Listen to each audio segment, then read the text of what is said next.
Hello there, and welcome back to another Bo&Joe podcast. I'm Bo. I'm Joe.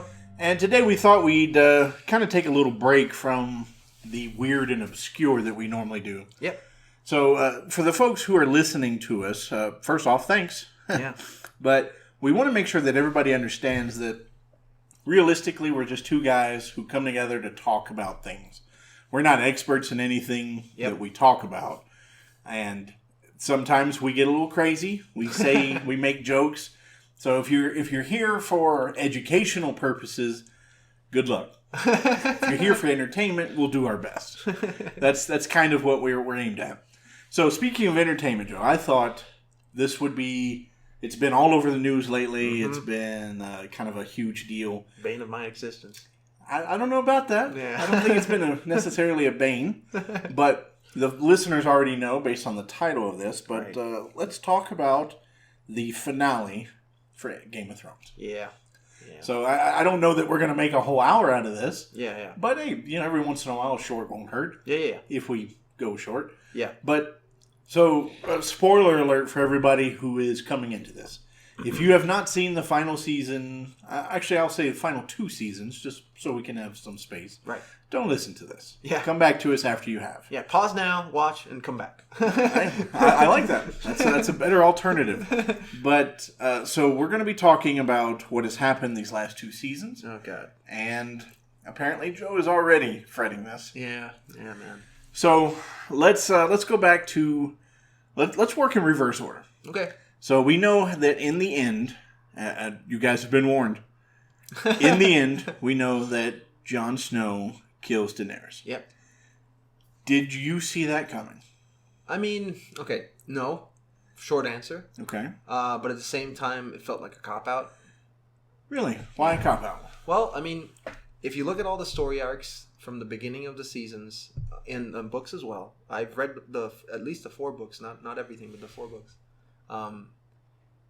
It felt like you took a very interesting story arc, specifically for Dany, right? How she became, yes, granted, she had some sociopathic behavior since the beginning. I mean, you can see that in the show. Would that be sociopathic or psychopathic? Well, I don't know. I mean, so if she really was a psychopath, right? If she really was a psychopath, then if you look at what happened when they got to, and forgive me, I forgot the name of it, but where the Unsullied came from. Okay. That huge pyramid place. If you hadn't asked me, I could have told you. Oh, okay. Yeah, it's one of those things. Yeah, it's like, dang. Oh yeah, this is called Unsullied place. There you go. Yeah. Okay. So I know. Yeah. So she did crucify a lot of people, right? But she could also have gone and basically did the exact same thing she did in King's Landing, right? She could have burned the whole thing down, but she didn't, right? She only took the people that were the slave masters and made an example of them.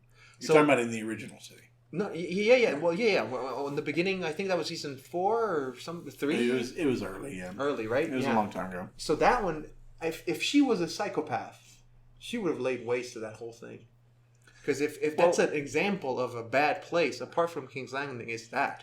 Well, let's park that train of thought, right? There's a lot to unpack in these episodes, but I do want to say that I see where you're going with your train of thought, but there's nothing that's not psychopathic about the idea of crucifying hundreds of people. Whether or not they're bad. Yeah. So... Well, okay, wait. So, let's pause and have some actual history, right? Okay. Vlad the Impaler. Sure. Right? So, you know Vlad the Impaler. You know... I know that Hollywood has bastardized his story time and time again. But realistically, this person is holded as a hero. And the reason that he's holded as a hero in... I was going to say Bratislava. Or now I was going to say Yugoslavia. Oh my God, man! It's going to be one of those times. So, have you been drinking? No. Okay. I mean, I've been drinking this horrible, terrible Perrier that tastes like I don't know. Perrier. Yes, Perrier. Oh my goodness. Perrier. Anyways, but you uncultured swine. Yeah, but yeah, it's flavored. Stay away from it just as much as you should stay away from the last season of Game of Thrones. But okay, so subtle. But seriously though, so think about what happened with him. So everybody in Transylvania and everybody around the area where he basically saved like hundreds, and I mean, he saved their kingdom, and the brutality that he did for a reason, and it worked. So granted, yes, he was a lot of things, but he still to this day hold it as a hero. So, like you said, Hollywood portrays him as a vampire, as a murderer, as a horrible person. But where he comes from, everybody there knows him as a hero, as a savior. So I'm just saying, yes, granted, it's brutal, it's barbaric, but sometimes, and I'm not justifying what you did, but sometimes those things happen for a reason. See, well, your face describes how I feel about that. Yeah. For the listeners, I'm thanks to our sorry, that was a hard one to take down. Our producer has provided me with a new experience of lemonade made with actual Italian lemon juice, and it is sucker punching me in the face every time. Yeah. I'm enjoying it, which says a lot about me, but with your cringe face every time. Yeah, every time it's like this is so good. Yeah. So sweep the leg. Yeah, I can't argue. But so I can't speak to Vlad the Impaler, right? Okay, I just know that all of that was bastardized. We could go on for hours about how that's messed up and how Hollywood does that to everything they touch. Yeah. But let's go back to Danny. Something else Hollywood has touched. Let's talk about Danny. Yeah. The thought that you can crucify people, and even using Vlad as an example, still doesn't make it okay, right? It was worse though. He was impaling them. Yes, and I've read the stories on how he got them to stick. Exactly. It's terrible. I know. So, but my point is you have to have a particular kind of mindset that allows you to do that to a human. Yes. And I would consider that beyond sociopathic. Okay. I have people in my family who are sociopaths. Yeah. And I don't hopefully have anybody in my family that's a psychopath. Mm-hmm. But I missed the bullet a few times. So, but to say this is one of those cases where if you can do that to a human person, you are not fit for. Maybe they're needed. I mean, okay, so this is kind of another sidetrack, but I'm going to try and keep it in the same lane. Sometimes, and there's different schools of thought that talk about this, of the necessity of psychopaths in society, of them being a way of culling or controlling groups of population, of them being an equalizer, I guess you could say. So I'm not necessarily saying that they're needed. I'm just saying that there's a school of thought, or at least a theory, or not even that, a hypothesis that talks about the idea of why psychopaths are. No, I really can't get behind that. That's like saying that the AIDS virus is okay because it helps in population control. I'm not saying I agree with it. I'm not saying that I think it's good. I'm with you. Yeah. I'm just saying like there's different schools of thought that talk about this thing. But granted, yes, it's definitely very crazy behavior. It's an odd thing to pull up if you're not going to use it. Okay. So it's like, hey, I am not mass murderer, but I read that it's okay to carry chainsaws riddled with the guts and feces in your trunk. So hey, maybe they're cow stuff. I don't know. I don't even know what the hell you're talking about at this point. So let's get back to the Game of Thrones before one of us ends up dead. Yeah. Okay. So probably me. So wait, come on. No. So seriously though, like on a serious note, I think that yes, you're right. She has definitely problematic behavior. She has psychopathic tendencies for sure, and she demonstrated full-on raging psychopath when she destroyed King's Landing for no good reason, really. And I think you've hit another crux of it. Yeah. So a lot of people say, to paraphrase, there's so much to cover, so let me paraphrase real quick. Jon kills Dany. Yeah. Gets arrested by the Unsullied. Yeah. Then gets essentially sent to the Wall again. Mm-hmm.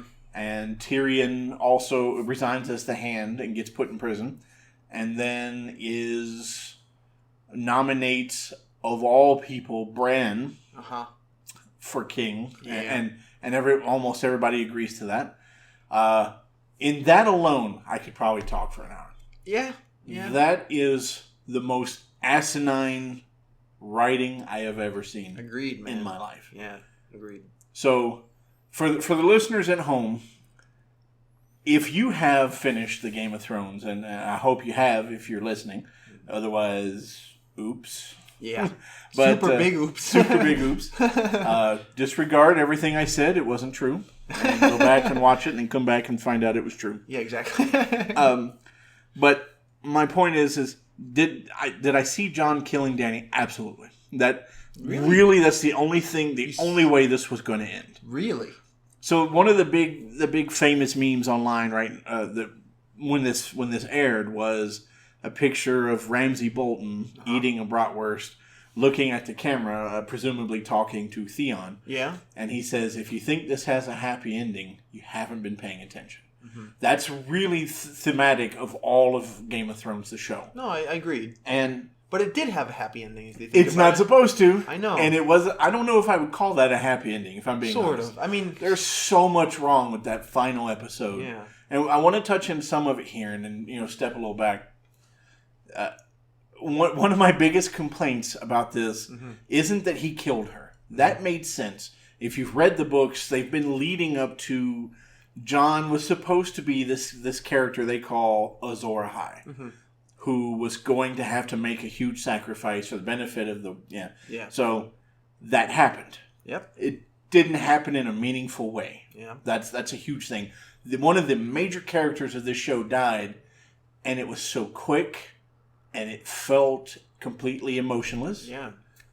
And it was... I don't know. I did not care. Even if you saw it coming, it felt the setup like a cop-out. Absolutely. It just felt like they had to do something fast, and they just like, let's just do this. Put it together, and we'll do some cool shots. So Tyrion nominating Bran the Broken for king. Yeah. I, unfortunately, was one of the many people who was unfortunate enough to stumble upon the spoiler. What you told me. I still have that spoiler. Yeah. Screenshotted on my phone because I was pointing out to people how ludicrous this person was. Yeah. And I was wrong. The screenshot was correct 100%. It's terrible. And it was the worst ending to a show I've ever seen. Yep. Bran the Broken as king makes no sense. Nope. He himself said he didn't want it. Many times. That's stupid. Many times throughout the show. I see you getting frustrated. I mean, it's like that scene in the last episode where he's like, "Why do you think I'm here?" It's like, really? Well, that's a great thing. I'm glad you said that because that in itself points out the fact that Bran may actually be the biggest villain of the entire series. A super master manipulator. How do you know all of this crap is going to happen and not say it? Mm-hmm. I mean, Cersei dying, we were all waiting for that to happen. Right. We all had, I almost said 9, we all had 7.5 seasons to watch and hate this woman. Yeah. We deserved to see her die in a way that was meaningful to us. No. See, I will tell you, I was listening to the original trilogy on audiobook. Oh, cool. Back in the day when it first came out. Yeah. I actually was driving on the road when Joffrey died. Wow. I pulled off in the middle of rush hour traffic. I got out of my car and was like, "Yes! Suck it!" Never been happy to see a child die, but that was the only time in my life I not only was happy, I celebrated. Wow. And that is, it's not fan service, it's what people need. That's why we watch these things. Exactly. I just had a stroke apparently. Mm-hmm. I have this thing. There's only a handful of movies I've ever watched that I've hated. Yeah. And one of the movies I hate more than anything else is called No Country for Old Men. Oh. And you and I have talked a little bit about it. The only reason I hate it is because the main character dies off screen and in a bitchy way that makes no sense. Yeah. So after all that setup, right? It was. Yeah. I wanted to see the struggle. If he dies, he dies. I mean, the good guys don't always win. Yeah. But if I'm investing the time in your product, you owe me that service, right? Exactly. That's a simple thing. You don't watch a cartoon like the Smurfs, and then one day the show starts up and you just see their village and it's all empty, and then it ends and Gargamel has blue smudge on his lips. Exactly. It's like, that was dark. I kind of want to know what happened. Exactly. You know? I mean, if I took anything from what you just said, and I agree 100%, is the fact that you have a story arc, right, for each character. And this series, books and the series itself, made a very quick work of doing really good at story arcs. Like, Absolutely. the story arcs were great. Great, yeah. And that's why I think you and me and so many other people were angry about this, is because you were invested in being invested in something that's been, especially for somebody that's read the books, it sucks. There's no other way of saying it. It feels really like they just wanted to finish it as quickly as they could. And they make did. some money. And there's no doubt they were working under a time constraint because they got picked up to do 3 new Star Wars movies. Oh, really? Yeah, I didn't know that. that's terrible. That's the way. horrifying news. Yeah, that's horrifying. The truth is, Oh my God! Why? they had working for them tremendous cinematographers, tremendous special effects guys, absolutely. tremendous actors, and tremendous directors. When they had Martin's material, when he was there and he was saying, do this, do this, do this, it was great. this show was unrivaled. Yep. Then as soon as he steps aside to go work on stuff that nobody cares about. Yeah, what was it? Night Flyers? He's working on a bunch of prequels. Oh. By the way, complete segue of this. You know that HBO had signed 5 prequels for Game of Thrones. When they saw how bad the ratings were dropping every episode, they canceled 2 of them. So that says something. I don't know, but yeah. So the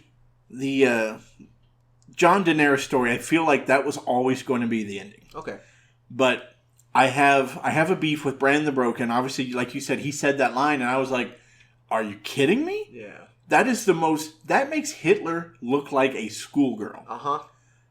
Well, I mean, no, that's probably not right. Hitler's in millions. Yeah. Bran's not millions, but it felt more sinister. At least Hitler was up front. Yeah. And I'm not defending Hitler, so I'm going to change. This went in a very dark way. No, but I understand what you're saying. It's the comparison of a megalomaniac, right? And a person who is willing to do anything and everything to get what he wants. Right. And then you have a parallel to that. But this person was technically smarter because he just leveraged everybody's sorrow against them to be able to get what he wanted, which is even worse. Well, not only that, but he was intentionally silent. Yes. And there's a... Literally. Intentionally. Yeah. Like, I mean, he was... Right. We spent a season looking into this character. Right. And then how many times did he say, I'm not a man. I'm not a leader. Exactly. I'm the three-eyed raven. I don't need anything. Right. Jeez. How can you then say, oh, that's why I came here? I immediately would have shot him in the face. I just wanted to... Had I been there. I just wanted to throw something on my TV. I know. You have a nice TV, so don't do that. But, no, I agree. When I saw it, I was like... I boycotted the episode. I decided I wasn't going to watch it. Yeah. I ended up seeing the episode in pieces through other people who were reviewing it. And so far, I have yet to see a review from somebody on YouTube who was like, yeah, this episode was great. Not a single one. I don't know. Why would somebody do that? Maybe to get views? I've seen a lot of people in some of the social media things say that the episode was good. I don't know how that's possible. I don't either. If you're trying to say that, so the final episode is the lamest of this season, but the episode where she attacks the city and she goes nuts, like there's less issues with that episode than I have with most of the season. Yeah. So suddenly her dragon is now like Neo. He can dodge all of the ballistas that the previous episode were heat-seeking. Apparently. Yeah, so that's new and inconsistent. Yeah. A lot of people didn't catch this. Did you notice when he was striking these buildings with his fire, they were like exploding from pressure, right? What you remember? Wait, but that's the whatchamacallit? That's the the crazy the previous crazy... Oh, you're talking about the green fire? Yeah. No.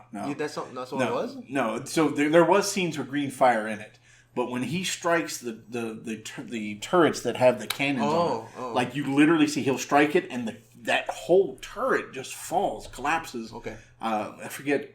It's not parapet. There's a term for it. Wait. I know why. He was hitting. If you looked really closely to his mouth, there was a A10 Thunderbolt inside. Oh, that's what that would make a lot of sense. I missed that. Yeah, that was exploding bullets, man. All right. For the listeners at home, an A10 Thunderbolt is a pretty badass airplane. Yeah. But no. So the funny thing about it is, you watch him go through it, and he just a simple breath of fire is tearing down castle walls like it's nothing. Yeah. But you back up 2 episodes, Jon was trapped behind a single castle rock. Yeah. And the dragon was breathing like heavy blue flame on it and couldn't get through. Yeah. So, inconsistency there. Yeah. I mean, they're plot holes. I mean... So many plot holes. Okay, if we can go back further into that same season, for me, and I know that we talked about this in the past, but that 3rd episode where we saw the Night King fall, like, okay, so granted, so for everybody listening, the Night King is a character that does not appear in the books. So technically, well, yes, but technically, what happens in the books is there's White Walkers. Yes, there's a lot of lore that involves the White Walkers. There's a lot of really interesting stuff about the past of what happened with the construction of Winterfell, with the construction of the crypt, with the construction of the wall. There's a lot of interesting stuff. And so for me and for you, I think, right, if you think of all the lore and you think of all the very interesting stuff that you could have done with that, it felt like they just dropped that completely. Like and granted, to your point, there's other things that are important in the series, right? The struggle is primarily the actual point. The struggle of man versus man. Exactly. Yeah. But if you're going to close out a section or a chapter, in my mind, I mean, the way they close that chapter out, don't get me wrong, the fight was really interesting. It was at some points beautiful. No, the fight was terrible. Well, I mean, some of the shots were really cool. But the cinematography, for those who could see it, remember, I later learned that HBO took ownership of that problem. Apparently, when they uploaded it, they used a wrong codec or something. Oh, really? So it wasn't filmed that dark. It was HBO that messed up. So at some point, you're probably going to get like special release for this season where you can actually see the episode. Yeah, I'm going to buy it and throw it in the trash. Only if you hold it up high with your left hand, then drop it and catch it with your right, and then shove it into like a food dispenser. Exactly. There you go. But make some really nice vitamin water. To your point, we have talked about the death of the Night King and how Arya did it. Yeah. And the scene for me was epic, right? It was an absolutely epic scene that after I watched it, I was like, that was cool. And then I found myself going, but how did she do that? So she turned into a squirrel. Well, I've seen somebody went back and actually did a full mapping of how I think it's called the Weirwood. Yeah, it's the set. Tree. Yeah, how it's set. The things that are near it, and how she would have had to do to make that work. Squirrel. And it's impossible. Yeah, she would have been a squirrel. And then, there's just, I'm overwhelmed with how many plot holes this season has. Yeah. It's like, pick, what's the worst? I don't know that Bran's pretty bad. I don't know that that's a plot hole. No, that feels more like a sudden villain syndrome. To me, it feels like they didn't know how to close it out. Like, they didn't know how to finish it. Well, they knew how it was going to end. Like, Martin told them ahead of time, and they've admitted as much. But I'm saying, like, they didn't know how to... Basically, they didn't know who to be the successor. They didn't know who to place at that table. They didn't know who to really... How do you not know? I don't know. It's not me. I think them. No, for whatever reason. So I look at it this way. Jon was put in prison for killing Daenerys. Mm-hmm. First question... How do they know he killed her? I mean, he told them. Probably. But if he didn't tell them, they would never know because Drogon has her body. Oh, I know. Or was it Rhaegon? I forget. Rhaegon. Rogan. I don't remember. You said Rogan? At this point, I don't know. It's Joe Rogan. Yeah, there you go. Joe Rogan. Yeah. He left a Post-it note, placed it on the Unsullied's, missing parts. Yeah. Yeah, but no, they already have missing parts. But no, he didn't have to say anything, but of course and I'm using air quotes here for those who can't see me. Yeah. He is Ned Stark's son, right? Yes. So he has that nobility clause where he just has to be a good person. Right. So he comes out and he tells them, I stabbed her, and then Dragonface ran off with her body, so you're not going to get justice there. Mm-hmm. I'm pretty sure we heard at some point that Unsullied law says that if you murder, the leader, you also get murdered. Yeah. But let's ignore that for a moment. No, I mean, we have to ignore all logic. Let's ignore it. Let's throw you in prison. And then when somebody says, you know what, I think we should let this guy go free. go back to a prison that we destroyed for no a particular couple of years ago. Yeah. But let him go back to that prison and be like, seems fair, seems legit. Let's do that. And then, Jesus. They threw logic out the window, man. So Jon killed Daenerys, right? That was my point. He killed Daenerys. Jon is the rightful heir to the throne even before he kills her. Yeah. So technically, he did not commit a crime. Yeah. Jaime Lannister killed the king and still was not put in prison. Exactly. So killing regicide is bad. You get a reputation for it. But if you're the king, I don't see how it matters in the least. No, it should be right. The king is dead. Long live the king. And exactly. The Psycho Queen is dead. Long live the king. Yeah. So I like Dany as a character. I enjoyed watching her develop. And yes, I saw the Psycho coming. Really? Yeah, I really did. Really? Like that's I really did. I don't know. I think it earned, or rather, it deserved its own season. Watching her go down, because just doing it in the flip. So the thing that really, really, really got me distraught about how it happened is the fact that if for whatever reason she basically looks at Jon and tells him, he how do you say he denies her, right? He denies her kiss. He denies her denies approach. booty. Yep. Yeah, exactly. And in that denial, he basically seals the fate of the entirety of everybody in King's Landing. I feel like you're shaming Jon right now for not giving it up. But it's true if you think about it. Come on, dude. She says it herself. Herself. She says fear then. Exactly. It's like, oh, really? No booty? Okay. All right, so I'm going to kill everybody. So just so we're clear, you ever get married and your wife says, buy me a car or I will stab you. And you decide not to buy the car and she stabs you and the police show up, you're going to be like, it was my fault. I didn't buy a car. Exactly. No. I know. I understand, but that's not what I'm saying. I'm just saying the fact that decision was made so lightly on something that is technically childish. Decision, you mean hers? Yeah, like just jumping from sanity to realistically, insanity. I don't think that's what caused it. Well, I mean, I know, but they allude it helped. They allude to it in the show. Basically, she says it, right? She says it's fear, and then right after that, she snapped. That's just bad.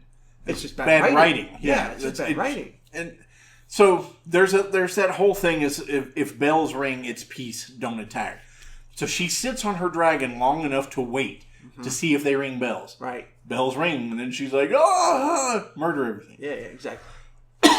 So man, that made no sense.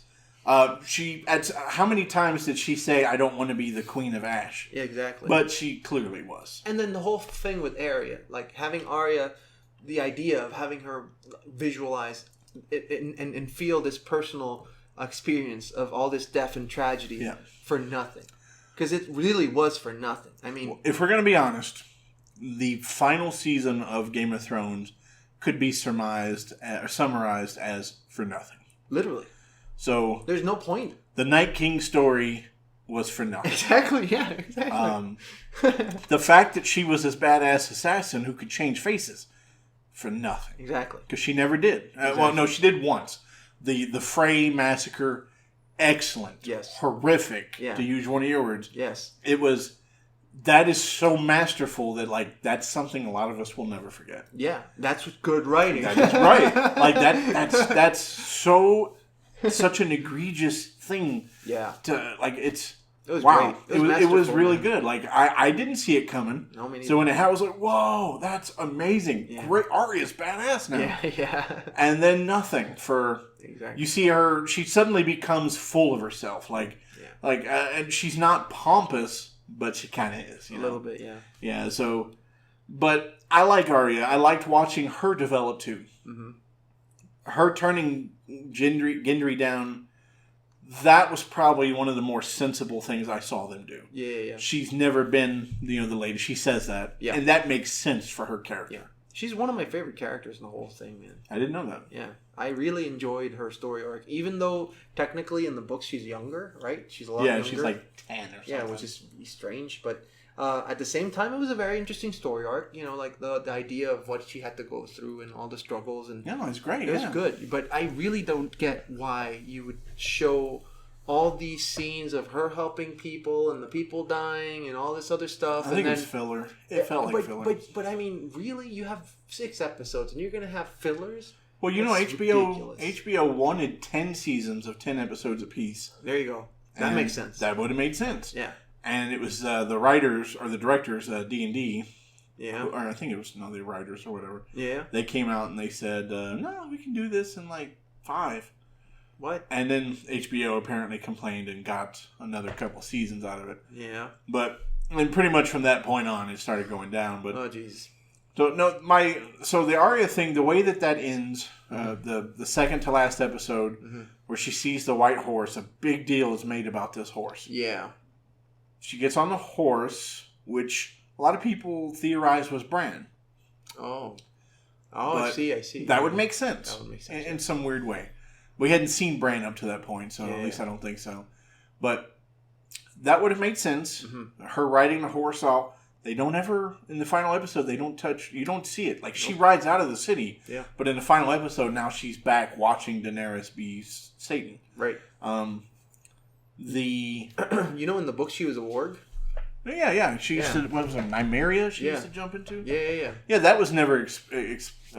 yeah, they should have. I thought that was going to happen. I thought that was... So there's a lot of stuff that they could have tied in, you know? Like, that would have made this so much more fun. So, what's his name? Beric Dondarrion, the Lightning Lord. Yeah. In the books, he's still kind of a side character, but he's still really cool. Yeah. And the way that this actor portrayed him was well done. Yeah. And then at the very end, like somebody made a joke. It's a Beric aid. I know, right? It's their version of Hodor. Oh man! And I was like, that really feels not meaningless, but a little bit.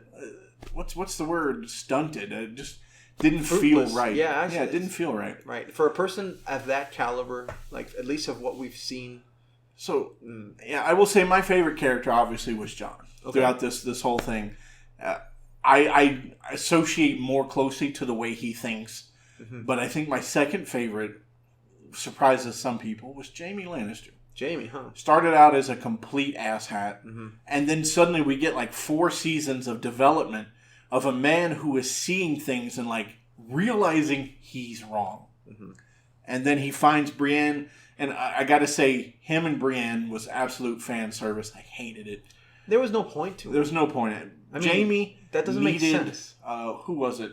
Brienne needs Tormund, right? That makes more sense. That makes sense. That makes way more sense. But, in almost every way. Yeah, right. The big woman. But Jaime deserved... What was there was somebody, I can't remember who it was, but Jaime had a couple of scenes that made me think this woman was more appropriate, but... I mean, like, so there's a lot of complicated things, right? We in the books before the whole horrific stuff with oh my god, what was his name? Reek, all that stuff. Yeah, that was gut wrenching. Like, that was terrible. In the books is horrific, like worse than the really bad. But before that, there was like one whole chapter on Cersei, like going through what she went through and all the horrific stuff. Kind of not really explaining why she's so bad. Seriously, you mean Cersei. But it kind of gives her a human, it humanizes her in a way that maybe it can explain why he has all this passion for her. Not in a sexual way, and more in a protective way because of what she went through. That's all I'm trying to say. So he's supposed to be much younger too. Yeah, right. But I mean, just the devotion that this person has to her, is apart from her being his sister. Apart from that, I think that there's a devotion that's ingrained because of all the trauma she went through, right? So it makes sense, and I understand why, right? Because the person really, he is a very complicated character. He's not really a person. You mean Jaime? Yeah. Jaime. The whole thing, I'm trying to circle back to what you were saying in regards to him being a person that changes. But throughout the whole thing, you also see him as I wouldn't say as consistent as the Paladin as Jon, because Jon is freaking Paladin. You know, if you think about it. I mean, literally in a mental way. Yeah, he's basically a Paladin, but not to his extent. But he is consistent, Jaime, in regards to a couple of things throughout his entire story arc. Right. So he's a pretty solid person, but yes, he has seen the folly of his ways for sure. Yeah.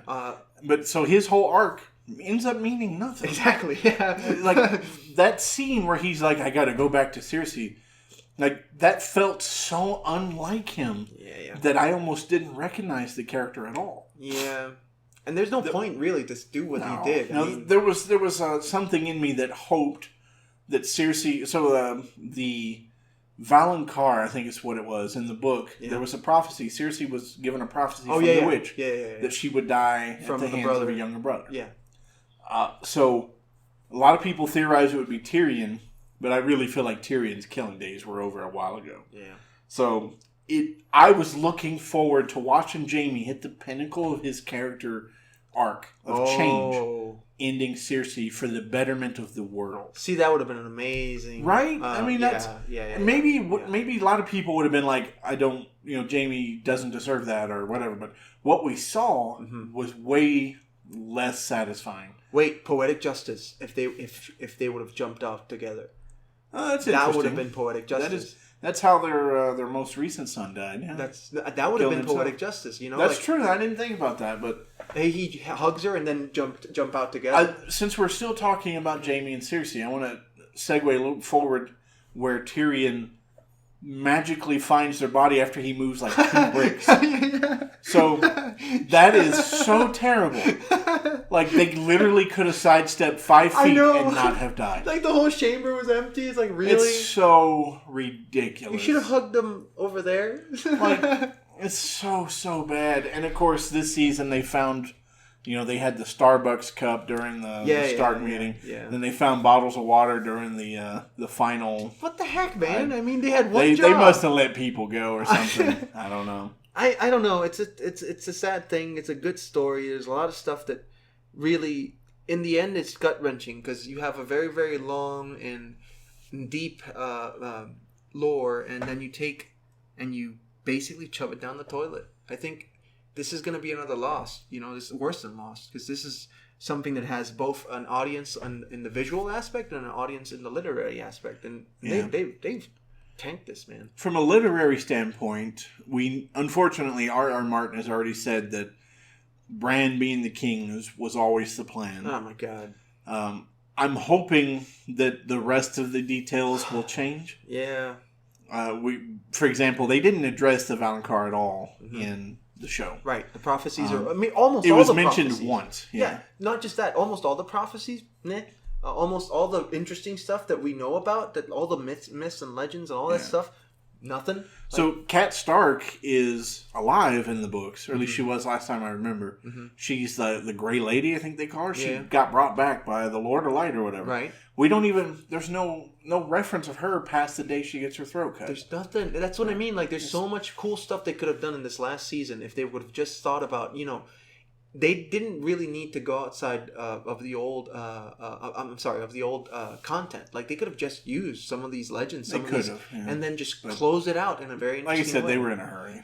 But clearly, very clearly in a hurry. I don't know. This, in the end, it's gonna seem like this is gonna be like another one of those really completely and utterly time waste. Like, it's a time waste. So let's talk about Clegane Bowl 2019. What's that?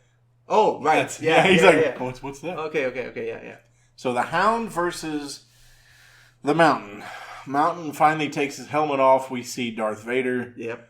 Not only is it not scary, it's not impressive either. No, it's not.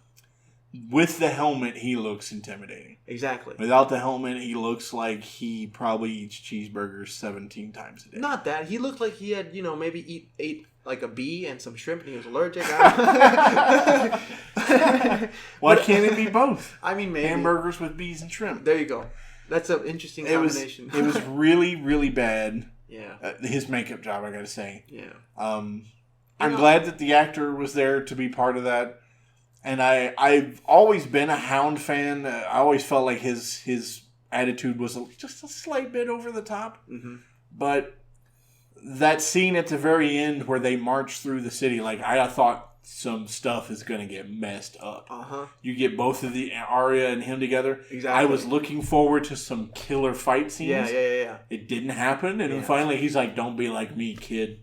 And you have this whole "I'm your daddy" kind of vibe. It's like, oh man, that was cringe and it sucked. And she suddenly became a child right there. Exactly, literally, right. Yeah. Like the person that we know would have never ever done that. Right. She would have gone straight up to first Cersei, which is I mean, again, good that point. also would have been a good way to die. Exactly. Yeah, for her to die. I mean, it would have made more sense. The Jamie one would have made more sense, but at least, I don't know, man. It's just bad. You know, the truth, I was sitting there thinking that with Arya having killed the Night King, I watched the behind-the-scenes thing where the director, writer, whatever his name is, D&D, he came out and he said, well, we know people...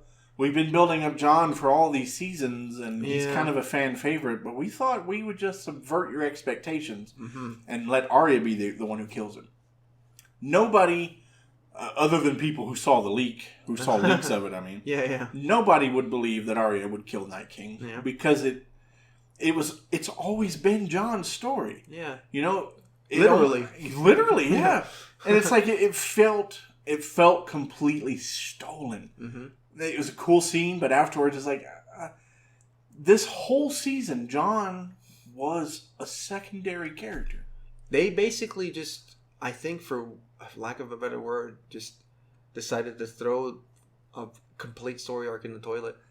And I mean, I don't think they decided to do that. I think it was a byproduct. Well, I mean, yeah. What's the reason? I mean, okay, so let's just make this a badass moment for her. You could have done that with killing Cersei. You could have switched them, and it would have made more sense. Like if she would have killed, Cersei, and or not even that, if she would have killed Dany or anything else, would have made more sense. I agree with all of that. I mean, it would make more sense. Like it doesn't make a lick of sense if you spent all these different seasons, the wildlings, the stories of how he had all the stuff that you know all about. For what? For then just becoming like this whiny person? Right. Really? Right. It's so and see. That's you've hit another crux of it. There was a scene during episode 3, or I think it was, with the Battle for Winterfell, where Jon. I think a lot of people miss this because of all the other things that are going on. Yeah, Jon gets out there and he sees the Night King. Right. Yeah, his dragons crash. He sees the Night King, and he starts just hauling ass towards him. Yeah. Well, there's a lot of space apparently between those two, and it takes Jon a good 2 minutes before he gets within the same frame. Right. And all of a sudden the Night King stops, turns around, and raises the dead, and Jon still can't make it there. Yeah. The Night King raises a crap ton of dead, and Jon stands his ground against all these guys, kills them all, with that whole Superman kind of complex. Yep. He hell of a fighter in that scene. I'm not taking anything away from the people who are in the castle getting swarmed, because they all did their best. Yeah. From a fight perspective, the details were good, except the tactics were crap. Right. It's the opposite of John Wick. Yeah, I haven't seen the new one, but I will. So, like, you put your infantry in front of your catapults. You put your catapults in front of your cavalry. Wait, I said that backwards. Yeah. But so, not even that. They don't even shoot all the catapults. Like, there were catapults that weren't shot. I didn't see that. Yeah. But, like, I saw them all fire, like, once or twice, and then I was like, what was your goal here? I don't know. Like, you send your Dothraki, all right. First off, I don't understand what they were even doing in the damn fight. You can't hurt them. Yeah. And then Melisandre shows up and lights. That was cool. Oh, that was awesome. That was cool. Cinematography was great. That was really cool. And then I guess they blood rage and rush off to die. Like, why were they in the front? It's your cavalry. They don't belong in front. That strategy was there's no such thing in this. Clearly. Clearly, it's like, why? It's as I'm thinking about it, my brain is wanting to shut down and be like, this is illogical. Let's move on. I think if you've given a kindergarten risk, it would have been better. A kindergarten risk? Yeah, like seriously. I was trying to see I like that. That sounds like a military maneuver. We're going to try a kindergarten risk. No, what is that, sir? No. That's where we put all of our most valuable troops up front, back out. Just with their back to the enemy. Exactly. The enemy will not know what's going on and will go home and demand a snack. And then sleep with some milk. The kindergarten risk. There you go. I mean, I don't know. That was definitely a very, very stupid way of tackling a very interesting situation. I mean, they could have done a lot better with what they had, and they just, again, tanked it. Well, so I found one explanation that somebody did online, and I was like, that's probably the most feasible. Okay. Is that Jon made the battle plans John had yet to win a battle. Yeah. If you think about it, like he lost the Battle of the Bastards. He's a hardcore badass. Yeah. But he can't plan for crap. Nope. So that's unfortunate. And in this final season, he is everybody's bitch boy. Yeah. So which is very out of character. If you think of if you just totally out of character, it doesn't make sense. So that's the other thing, right? The things that don't matter. Yeah. John being brought back to life doesn't matter. Doesn't matter. No point. They completely dropped Lord of Light doesn't matter. What's the point of the Lord of Light? I mean, apart from having a person that's going to turn up some swords on fire, So and give some inspirational words. Hey, not today, not today, not today, not today. What? So Melisandre's death, right? Where she just takes her necklace off, walks out, and dies. Yeah. Did that feel pointless to you? I mean, that made it as every single thing that she had done and the entirety of her existence was meaningless. I mean, really, I don't understand. There's no way around it. I mean, okay, so she gave inspiration to who? I mean, apparently the people that were running towards death. She gave a lot more inspiration to John at one point, if I remember correctly. Well, I mean, that's the thing that's kind of still in the weeds, right? Because if we follow the logic of the books and the logic of the series, there's a disconnect, right? Clearly, yeah. Because we know that there's this, like you said, the legend or the story of a person who was supposed to be Azor Ahai. Right. And that person, if was killed, he was going to be resuscitated within a 24-hour period.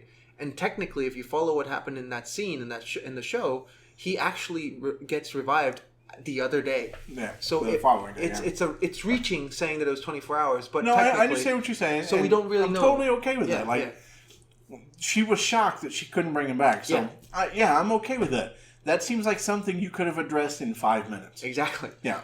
Yeah. It's like, oh, you are Azor Ahai, and you got cool stuff you're gonna do. But no, not today.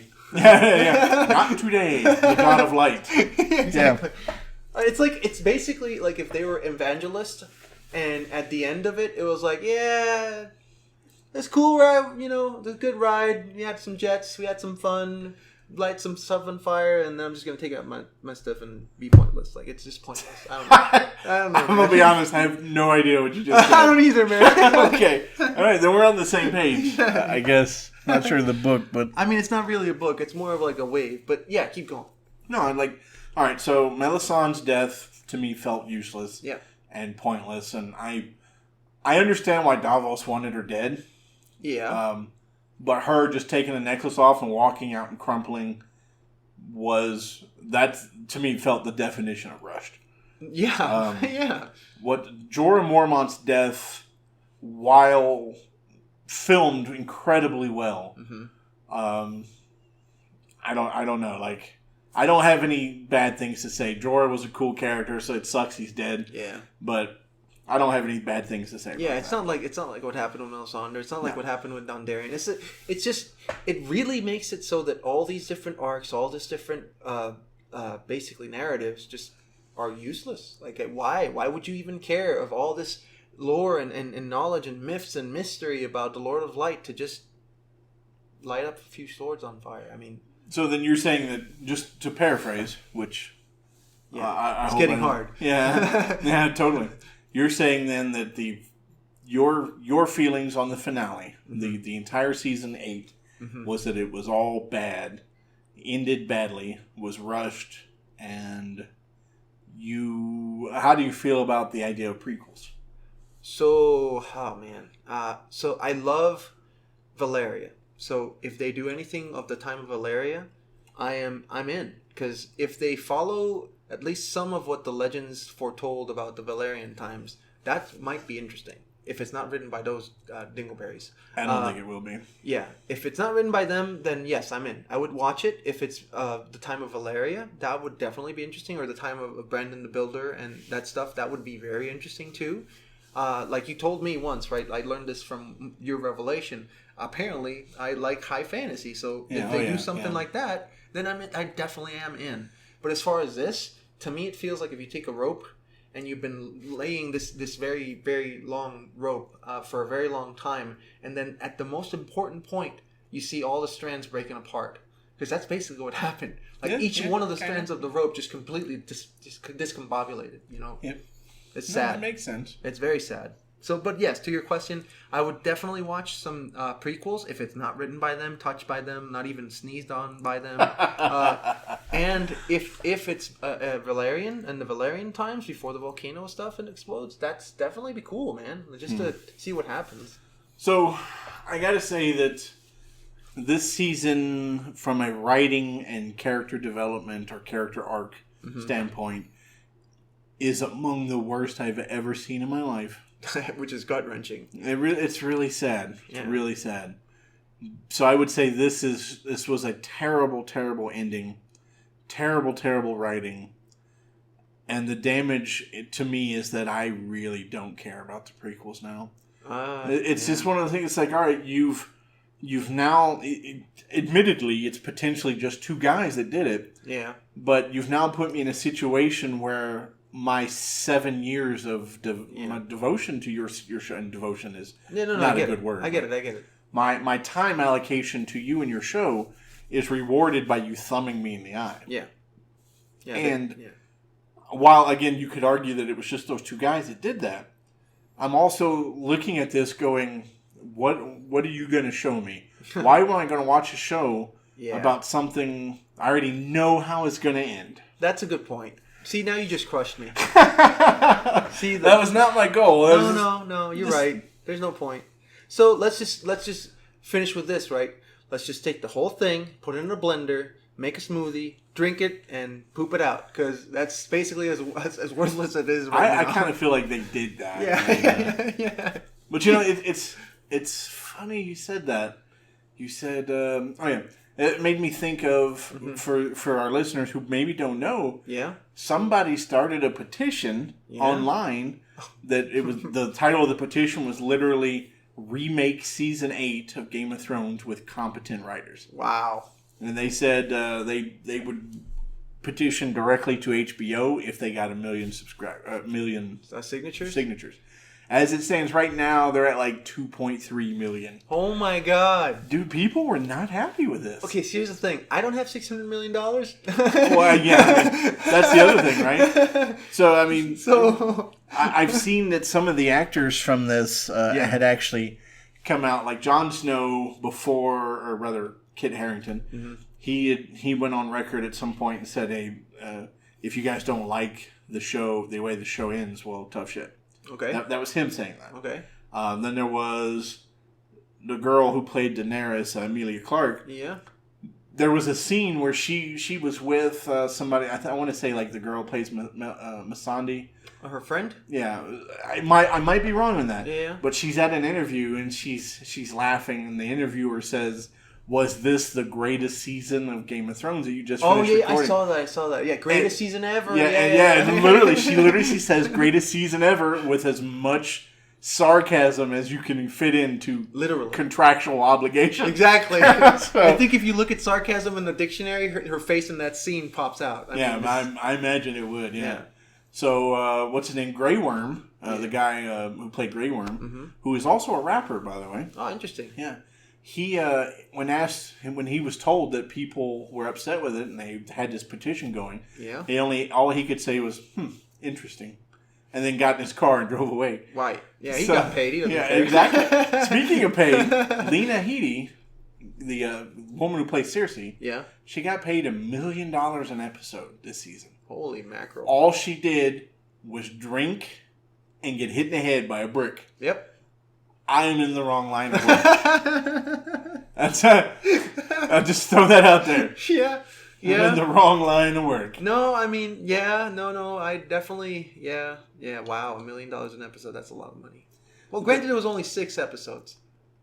Yeah. It's a joke. It's a joke. Right. She only made $6 million. I know. So, after taxes, not that much, I'm joking. I'm joking. No, I found that most of the other cast had a lot of, like John made like $500,000. I want to say like episode? Daenerys made $500,000. Daenerys made $500,000? Something like that, yeah. That doesn't make sense. She should have get paid more, right? I think as far as if the audience can correct me if I'm wrong, but I'm fairly certain that Headey was the only one who got the $1 million. Wow. You'd be surprised. There were a lot of characters who were integral to the story, who were in every episode, who were so important, who got $10,000 an episode because they were tertiary characters. That's disturbing, dude. That is so. I mean, grand? it's Hollywood, right? I mean, yeah, but $10,000. That's wow, man. $10,000 an episode.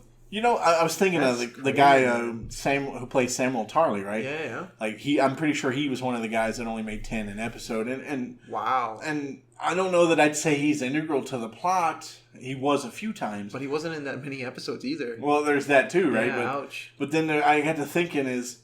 At the very end, Samuel is the Grand Maester for King's Landing. I'm pretty sure you have to go through like 20 years of training to be a Grand Maester. Yeah. No. You just skip that whole thing. That just goes to prove that when it comes to promotions at work, it's not what you know, it's who you know. So, just throwing that out there. Well, I mean, I guess it doesn't matter what universe you're in either, I guess. I don't know. It's a sad thing, man. It's weird. It basically made it so that in the future, whenever I am invested in any type of narrative in such a way as I was with this, I will have a second thought in my head every single time. And I think a lot of people will have that effect going forward. Admittedly, I agree with you. I am in the middle of trying to finish the show, The Magicians. And absolutely smashing experience, by the way. Yeah. If you, for our listeners, if you can get past, like, I'd say the first 5 episodes of The Magicians, which people typically have the most trouble with, then the show is one of the best written shows I've ever seen in my life. It was very good. Good acting, too. I was surprised. That's another one of those shows where the main character, and I guess main character I should do air quotes for as well, doesn't really... never mind. Yeah, I don't want to. Yeah, no, I don't want to mess it up. It's a good show. I'm in the middle of The Magicians, and I'm got The Blacklist and Arrow and all these shows that I really love watching. And what Game of Thrones has done to me is similar to you. It's like I kind of want to stop right where I am now, where everything makes sense. Yeah. I'm not going to. I hope. But that is my inclination. So you're right. Like a show of this magnitude was taking down so many pegs that I think it's going to have blowback for a long time. Yeah, for sure. So what do you guys think? Did this season let you down? Yeah. Did you like it? The answer is no. But no, I'm kidding. I'm kidding. I am curious as to what you guys think. Did you like it? Did you see things going differently? Yeah. And if you liked it, what medication are you taking? That's a good point. But no, if you did like it, like I'd like to see comments from people who actually did like it. You know, give me a reason why you thought it was worthwhile. And if you didn't like it, throw that on there too. I'd like to see what points did we miss? What other ludicrous details can we go back and reflush down the toilet. I was going to say, you know what? Never mind. You feel free to tell us if you didn't like it or not. But feel free to send us additional ideas, Bo&Joe podcast at gmail.com, or post them down below and we'll see what we can do. We've got some really cool stuff coming up. We're going to do some on-site podcasts. Yeah, we can't talk about it yet. It's very, very hush-hush. It's secretive. It's so hush-hush we don't even know about it. But no. Man. We've got some cool stuff coming up, and we're always looking forward to meeting some of you guys and fielding some of those questions. So, all right. Well, thanks for listening. As always, I'm Bo. I'm Joe. And we'll see you next time.